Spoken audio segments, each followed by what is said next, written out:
नमस्कार दर्शकबिन, तपाईहरुलाई हाम्रो यहाँ प्रत्यक्ष रूपमा हाम्रो फ्रेममा देखाउनु हुँदैछ मिस्टर विक्रम राई। यहाँ कार वाशमा उहाँ एकदम कार्यरत हुनुहुन्छ, एकदम मेहनती उहाँको कामहरू तपाईहरुले टाइम टाइममा मेरो फेसबुक मार्फत हेरिरहनुहुन्छ। कहिलेकाहीँ उहाँको काम शैलीहरू र उहाँको दोकान यस प्रकार छ। हेरिहाल्नुहोस् होला, यो सेटअप यस्तो हुन्छ। जहिलेकाहीँ यहाँ चाहिँ एकदमै व्यापक रूपमा गाडीहरू आएर एकदमै उहाँले सर्भिस दिनुहुन्छ। नमस्कार हजुर, यो तपाईले दोकान खोलेको कति वर्ष भयो? 3 साल। हजुर 3 साल है।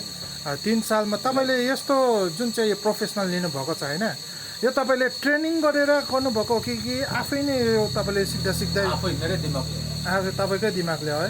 एकदमै राम्रो हुनुहुन्छ त। एकदम उहाँ पनि एकदम युवा हो। उहाँले पनि एउटा युवामा उहाँहरूले पनि एउटा उदाहरण पेश गर्नुहुँदैछ। अन्त तपाईको अच्छा, यो खोल्ने टाइमिङ चाहिँ कति? मेरो बिहान 9 बजी, बेलुका 6:30 बजी टाइम। मतलब अलिकति ढिलो भयो भने 8, 8:30, 9 बजीसम्म चाहिँ चालु हुन्छ। भनेपछि हप्तामा छुट्टी लिनुहुन्छ कि हप्तामा जब अर्डर आयो भने मात्रै ल्याउँदिनँ। तर अर्डर आयो भने चाहिँ अब त्यही अब फोनसँग अब कन्ट्याक्ट गरेन भने चाहिँ म चाहिँ आउँदिनँ। हप्तामा कुन दिन चाहिँ छुट्टी रहन्छ? मङ्गलबार भनेपछि है। अच्छा, तपाईँको मूल घर चाहिँ कहाँ पो पर्नु भयो? मेरो एलडी हो, नन्दुलाल गाउँ है, लोवर डिभिजन एलडी। अच्छा, उहाँको हेरिहाल्नु भएको छ होला। उहाँ एकदमै मेहनतिलो, एकदमै मतलब साधारण छ उहाँ। एकदम लप्पन छप्पन उहाँको केही पनि छैन। उहाँ एकदमै यो मिरिकलाई एकदम सेवा दिइरहनु भएको छ।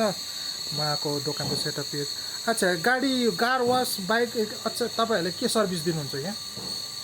सोलिड अब बाहिरदेखि भित्र अब वासको मात्रै अब वेगनरको 400 छ। हजुर। अच्छा, भित्रको काम हुन्छ, मुनिको पनि काम हुन्छ हैन। अच्छा, भनेपछि त्यसमा सर्भिसमा फाल्टै हुन्छ है बाहिरको? जो अब इन्जिनको गर्यो भने त्यसको एक्स्ट्रा अलग त्यसमा चाहिँ अलग चार्ज हुन्छ। अच्छा, इन्जिन र सिलिङको चाहिँ अन्त बाहिर पलिसको चाहिँ त्यो अलग 3 टाइप कुरो चाहिँ त्यो अलग हुन्छ, अलग्गै हुन्छ नि। अच्छा, गाडी हेरेर रेट छ कि सबै गाडीको एउटै हो? रेट अलग अलग अलग अलग हुन्छ नि है। अब ठुलो गाडी पनि हुन्छ होइन, सानो गाडी पनि हुन्छ।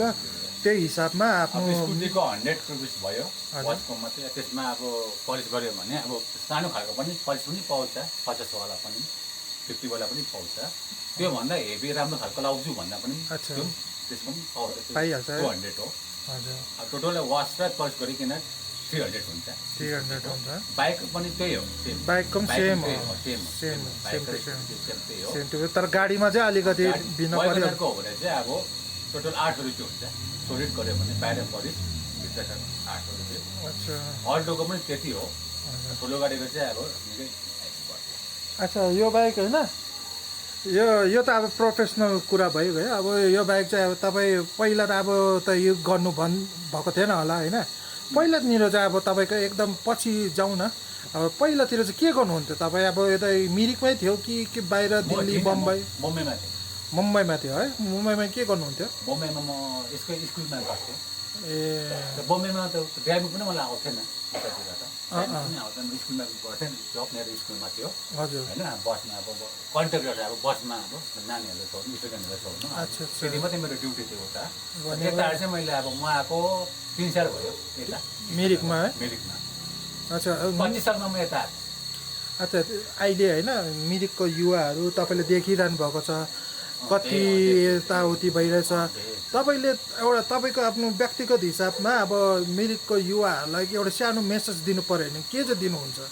अब मेसेज के दिनु र? अब मिरिकमा अब डेभलप अब अलिकति अहिले राम्रोसँगले चल्दैछ भने अब ठिकै छ होइन। अब मिरिकमा अब पहिलाको अब हाम्रै जग्गा हो त्यसको लागि त होइन। अब सानो जन्मेको जग्गा यो ठाउँ होइन। अब पहिला कस्तो चाहिँ अब अहिले म आउँदा कस्तो छ होइन। पहिलाको र अब अहिलेको नयाँ धेरै अन्तर पर्छ। भनेपछि मान्छेले खटेर खायो भने चाहिँ कहीँ जानु पर्दैन? त्यो ठिक छ होइन, बाहिर कहाँ जानु, आफ्नै जग्गामा बसेर खट्यो भने त अब आफ्नो गाउँमा पनि छ नि, इन्डियामै छ नि पैसा त। ठिकै हो, ठिकै हो, ठिकै। हस् त, हुन्छ है विक्रम राईज्यू, तपाईँसँग भेटेर एकदमै राम्रो लाग्यो। तपाईँ पनि युवा शक्ति हो, एउटा इक्जाम्पल तपाईँले क्रिएट गर्नुहुँदैछ। यहाँ हाम्रो थुप्रै अनइम्प्लोइड भाइहरूलाई तपाईँहरूले एकदम मार्गदर्शन दिएकोमा यहाँलाई एकदम धन्यवाद। ल पछि भेटौँ ल तपाईँसँग है त। हुन्छ, धन्यवाद।